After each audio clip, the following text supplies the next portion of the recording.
I've known Jeremy since college, back when we were broke kids splitting cheap pizza and cramming for exams.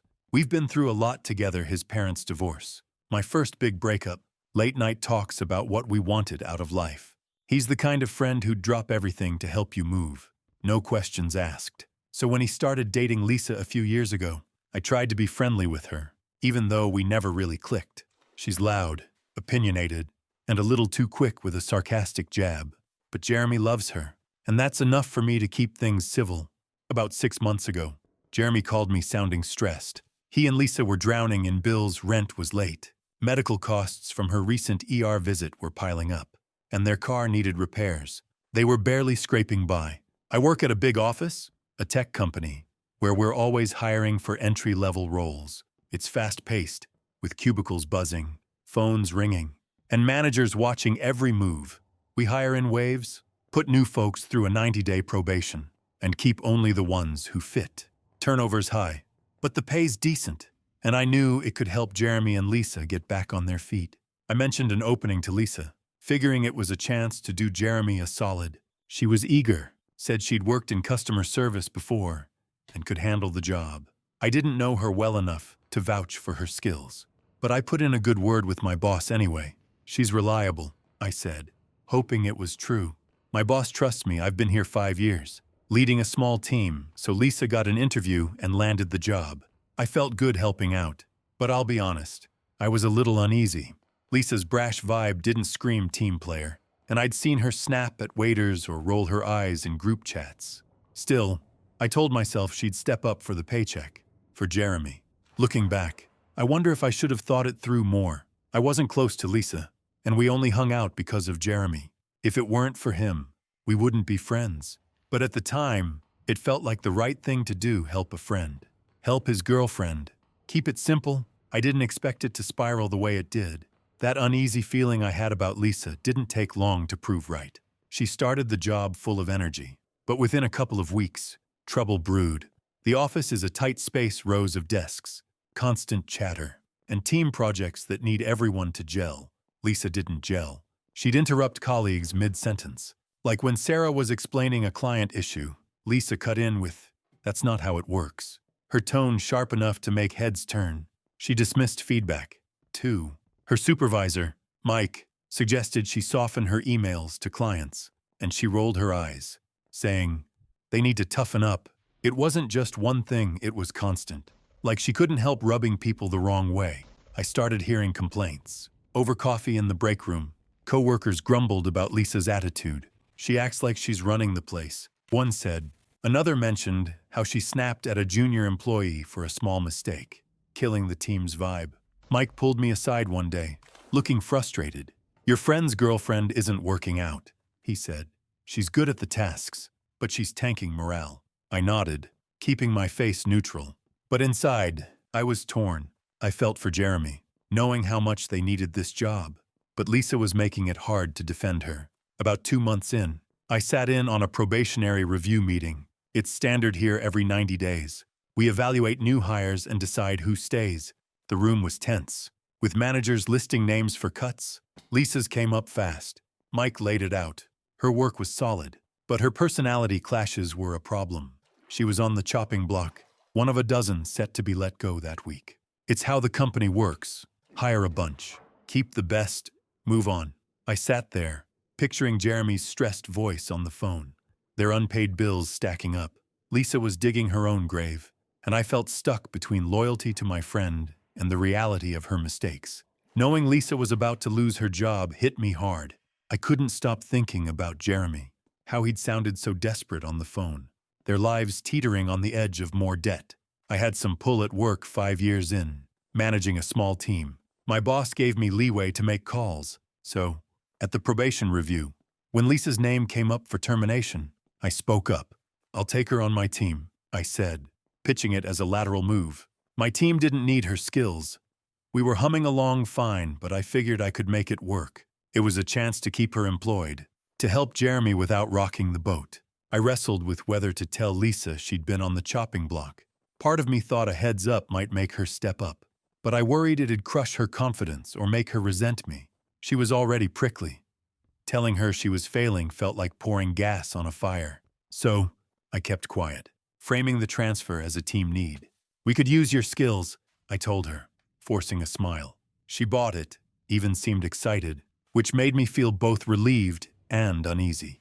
Before finalizing the move, I checked with my supervisor, Karen. She's tough but fair, and she trusts my judgment. You sure about this? She asked, raising an eyebrow. Her attitude's a red flag. Don't let it mess with your team's vibe. I nodded, promising I'd handle it. Deep down, I believed I could manage Lisa, maybe even help her fit in. I felt for her and Jeremy, stuck in a financial hole, and I wanted to do right by them. But as I signed off on the transfer, a knot formed in my gut.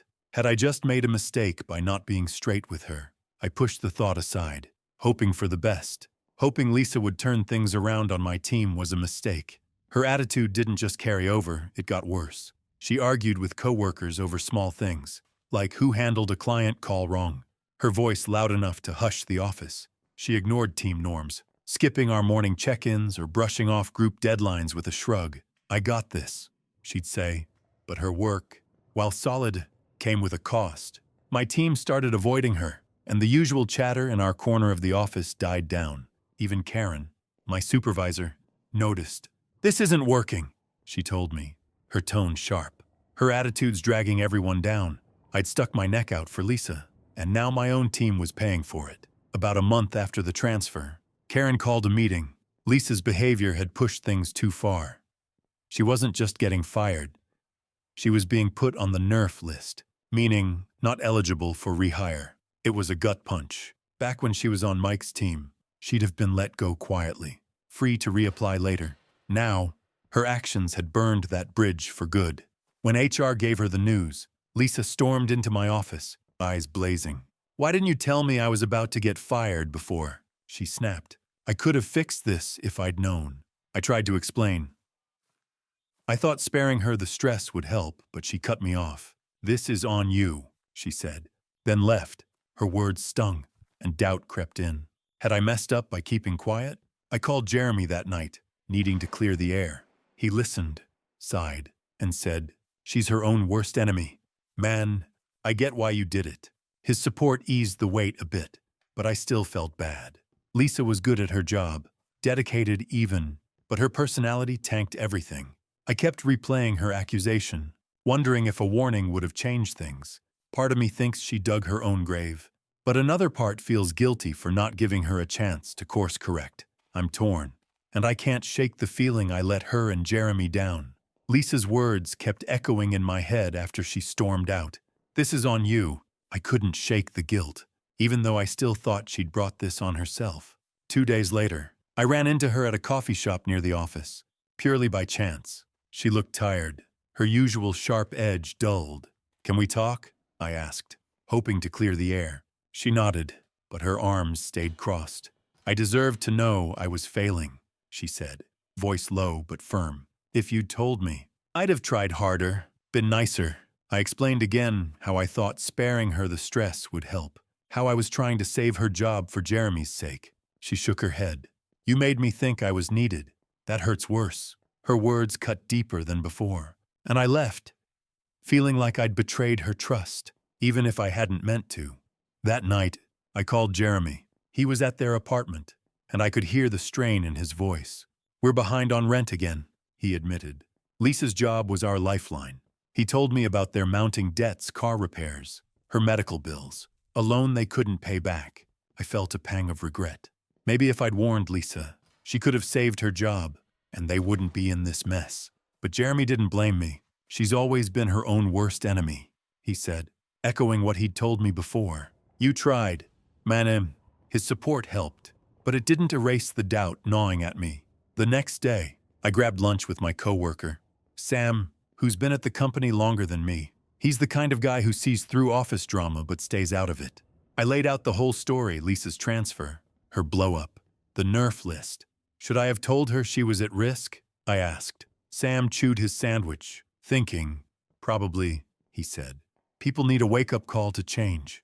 Hiding it might have made her cockier. His words hit hard. Had my silence made Lisa think she was untouchable? I still believed her attitude was the real problem. but I couldn't deny my choice had shaped things. I went home that night, journaling about it, trying to sort out my guilt. I wanted to learn from this, to be better next time, more honest, maybe, even if it's tough. But part of me still felt Lisa's fate was on her, not me. Talking with Sam got me thinking hard about how I handled things with Lisa. 3 weeks after her firing, the office was starting to feel normal again. My team's chatter was back, jokes in the break room, quick banter during meetings. Lisa's absence lifted a weight we hadn't realized we were carrying. But the fallout wasn't over for me. Karen, my supervisor, called me into her office one morning.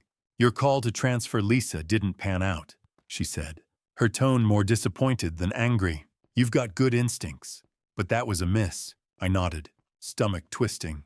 I'd taken a risk, and it hadn't just failed. It had put my judgment under scrutiny. I left her office determined to prove I could do better. Later that week, we had a team meeting to debrief the recent probation cuts. Lisa's name came up, not by me, but by a coworker. "She was a nightmare to work with," he said. Others nodded, sharing stories of her sharp comments or dismissive attitude. Karen chimed in, "Skills aren't enough if you tank morale. Fit matters." Her words stuck with me. I'd focused so much on saving Lisa's job that I hadn't considered how her personality would clash with my team's vibe. It was a lesson in balancing compassion with practicality, one I wouldn't forget. I met Jeremy for beers that weekend, needing to check in. He looked worn out, but managed to smile. "Thanks for trying with Lisa," he said. "She's still mad, but I know you meant well." He admitted Lisa had always struggled with people she'd lost other jobs for similar reasons. "She's got to figure it out," he said, shaking his head. I felt a wave of relief hearing him say it, but the guilt lingered. I'd wanted to help them, but maybe I'd only delayed the inevitable. Jeremy's gratitude meant a lot, though. Our friendship felt solid. Even with this mess, back at home, I started digging into some articles on workplace communication. One piece talked about how clear feedback can turn things around for struggling employees. It made me wonder if telling Lisa the truth early on could have changed her path. I wasn't sure, but I wanted to learn. I started jotting down ideas for my team, ways to set clearer expectations, catch issues before they snowballed. The Lisa situation stung, but it was pushing me to grow as a leader. I felt more confident in my judgment, even if I still had some regrets. Those lessons from the Lisa situation stayed with me, shaping how I moved forward. 2 years later, I'm in a better place professionally and personally. I got a promotion last year, now overseeing 2 teams at the company. The experience with Lisa pushed me to rethink how I lead. I started giving clearer feedback, especially during probation periods. For new hires, I set expectations up front and check in regularly, catching issues before they spiral. One time, I had a new guy struggling with teamwork, and instead of letting it slide, I sat him down, laid out the problem, and he turned it around. It felt good, like I'd learned from my mistake. My team's stronger for it. And Karen, my supervisor, says, "I've got a knack for balancing tough calls with fairness." Lisa and Jeremy have moved on. 2. Jeremy told me last month that Lisa landed a job at a smaller firm, one where her technical skills shine. And her blunt style doesn't ruffle as many feathers. They're doing better financially, paid off some debts, even moved to a nicer apartment. But things between me and Lisa never quite recovered. We're polite when we see each other, like at Jeremy's birthday last year. But the closeness we had, if you could call it that, is gone. I don't blame her for being upset, but I've made peace with it. Jeremy and I are still tight, though. We grab beers every couple of months, and he's brought up the Lisa thing a few times. Always with a nod of thanks. "You tried to help us," he said once. That's what matters. His words mean a lot. Knowing our friendship weathered the storm. Looking back, the whole mess taught me something big. Honesty and compassion have to go hand in hand. I thought shielding Lisa from the truth was kind, but it backfired. Maybe even made her overconfident. If I'd been straight with her, things might have been different or maybe not. Either way, I'm a better leader and friend for it. I don't carry the guilt anymore, just a quiet pride in how I've grown. Life's messy, but I'm grateful for the people, like Jeremy, who stick by me, and for the chance to keep learning, even from the tough stuff.